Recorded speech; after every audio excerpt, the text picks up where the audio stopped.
The president taking time out of his vacation in Martha's Vineyard to speak out on the growing turmoil in Iraq. This new Iraqi leadership has a difficult task. It has to regain the confidence of its citizens by governing inclusively and by taking steps to demonstrate its resolve. President Obama referencing the ousting of Iraqi Prime Minister Nouri Al-Maliki. Yep, the president's address showed signs of hope for a stronger U.S. stance in Iraq, but was it enough? Joining us right now, Fox News contributor who partnered with the Iraqi forces in joint missions while serving there, Captain Pete Hegseth. Pete, are you optimistic that politically things are heading in the right direction in order to fight for their future?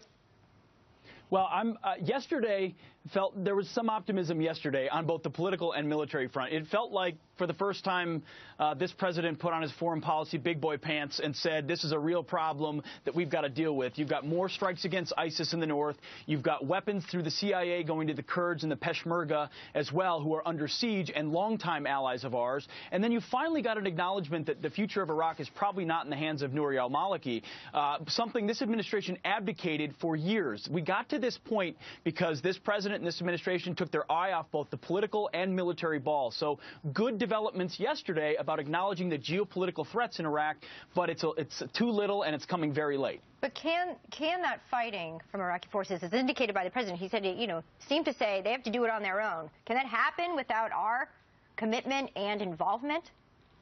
Not right now, no. It's going to take commitment to the Peshmerga in the north to deal with ISIS on the front lines, and then finding those Iraqi forces out of Baghdad loyal to a new government not backed by Nouri Al-Maliki, more moderate Shiite elements, providing air support and intelligence on the ground operators to guide that air support is what's going to be necessary to push back ISIS, because these initial attacks against ISIS in the north are a good first step, but they're not going to degrade them to the point where we roll back their advances. It just keeps them off the gates of Erbil, the capital of the Kurdish region. So not enough to turn the tide, but and American personnel ultimately would be the game changer. But let's talk Turkey on this, Pete. Even with a coherent, responsible leadership that we find acceptable in Iraq, if we don't, as a country, take on this issue of ISIS in a strong, robust, forthright way, a president telling the truth about that threat, what's going to happen?